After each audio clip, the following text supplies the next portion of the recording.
Assalamualaikum warahmatullahi wabarakatuh. Alhamdulillah ala kulli halin wa ni'mah.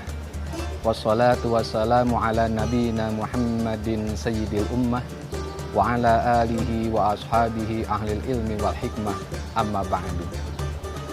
Jamaah muslimin rahimakumullah. Alhamdulillah, hari ini kita memasuki bulan suci Ramadan 1444 Hijriah tahun 2022. Allah Subhanahu wa taala berfirman di dalam Al-Qur'an surat Al-Baqarah ayat 183. A'udzu billahi minasyaitonir rajim. Bismillahirrahmanirrahim. Ya ayyuhallazina amanu kutiba alaikumus shiyamu kama kutiba alal ladzina min qablikum la'allakum tattaqun. Ayat Al-Quran ini menegaskan kepada kita setidaknya ada 4 hal yang bisa kita ambil kesimpulan dan pedoman di dalam kita mengamalkan ajaran agama kita dan menunaikan ibadah puasa sebagai bagian dari rukun Islam. Yang pertama adalah bahwa ibadah puasa Allah serukan kepada orang-orang yang beriman. Ini tentu sebuah seleksi pilihan yang sangat baik. Oleh kita rasakan diksi yang sangat menyenangkan, karena orang-orang yang melaksanakan ibadah puasa adalah mereka yang sesungguhnya Allah anggap sebagai orang-orang yang memiliki keimanan. Tentu implementasi keimanan itu akan nampak dari bagaimana seseorang melaksanakan ibadah puasanya. Yang kedua, bahwa hukum puasa adalah wajib dengan kalimat yang sangat tegas, kutiba alaikumus syiyam, diwajibkan atas kamu berpuasa. Oleh karena itu maka konsekuensi dari ibadah wajib bagi siapa saja yang melaksanakannya maka Allah akan berikan pahala. Begitupun sebaliknya, bagi mereka yang meninggalkannya maka Allah akan ancam dengan siksaan.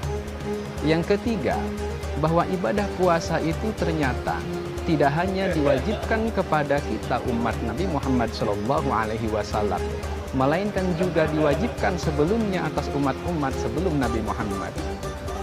Kama kutiba 'alal ladzina min qablikum, sebagaimana diwajibkan kepada orang-orang sebelum kalian.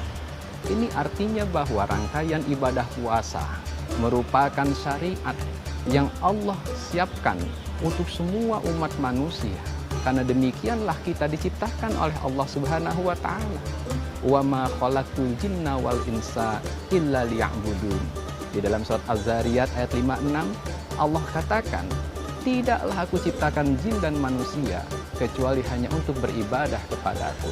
Salah satu bentuk implementasi ibadah itu adalah puasa di bulan Ramadan. Dan yang keempat, ini yang paling penting, esensi dan implementasi dari ibadah puasa, la'allakum tattaqun, supaya kalian bertakwa. Apa itu takwa?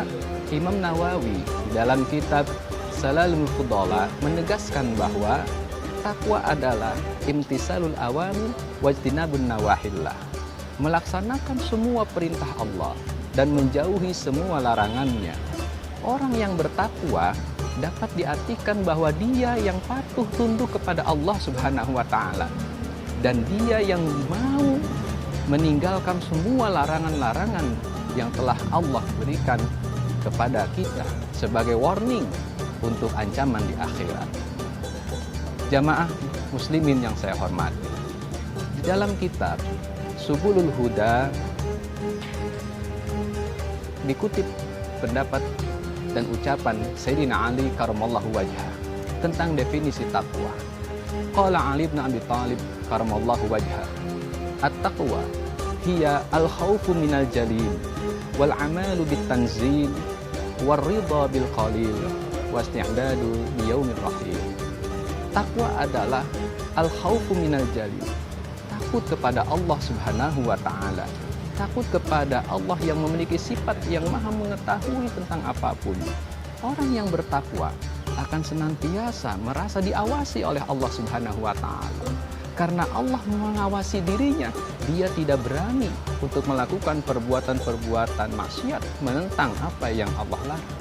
Begitu pula sebaliknya, dalam melaksanakan perintah-perintah Allah, dia akan menjaga agar perintah itu dilakukan semata-mata karena Allah, bukan karena yang lain.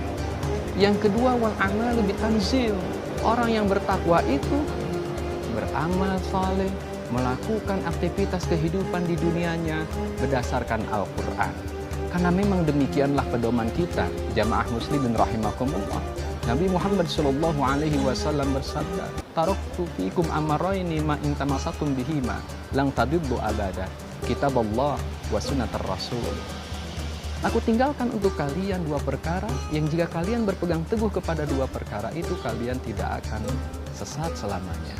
Pertama adalah kitabullah Al-Quran, yang kedua adalah sunnatar rasul. Jamaah muslimin rahimakumullah.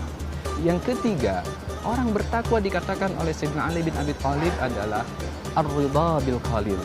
Dia rela, dia menerima dengan apa yang Allah berikan meskipun sedikit. Terutama Allah berikan nikmat kepada dirinya. Subhanallah jamaah muslimin rahimakumullah. Nikmat yang Allah berikan kepada kita, sebuah nikmat yang tidak mungkin bisa kita hitung dengan materi dan angka-angka. Begitu banyak nikmat Allah yang telah diberikan kepada kita, meskipun kita merasakan sedikit. Dan jika kita hitung nikmat-nikmat itu, kita tidak akan pernah bisa menentukan sampai tuntas nikmat apa saja yang telah kita rasakan. Dalam surat Al-Kahfi ayat 109, Allah Subhanahu wa taala menegaskan, "Qul law kana al-bahru midada li kalimati rabbi lanafidal bahru qabla an tanfada kalimatu rabbi walau ji'na bimithlihi madada." Katakan Muhammad, seandainya lautan dijadikan tinta untuk menulis semua nikmat-nikmat Tuhanmu, maka setelah tinta itu habis, lautan itu kering, nikmat yang Allah berikan kepada kita tidak tuntas untuk dan tidak selesai untuk ditulis.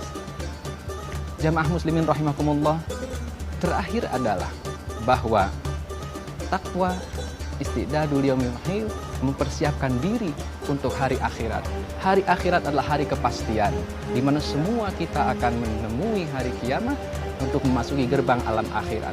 Oleh karena itu, mari momentum puasa ini kita jadikan sebagai implementasi ketakwaan kita dengan melaksanakan 4 hal yang dikatakan oleh Sayyidina Ali bin Abi Thalib tadi, sekaligus juga memahami 4 hal dari kandungan ayat Al-Quran surat Al-Baqarah 183. Mudah-mudahan bermanfaat. Wallahu a'lam bishawab. Wallahu muwaffiq ila aqwamit thoriq. Wassalamualaikum warahmatullahi wabarakatuh.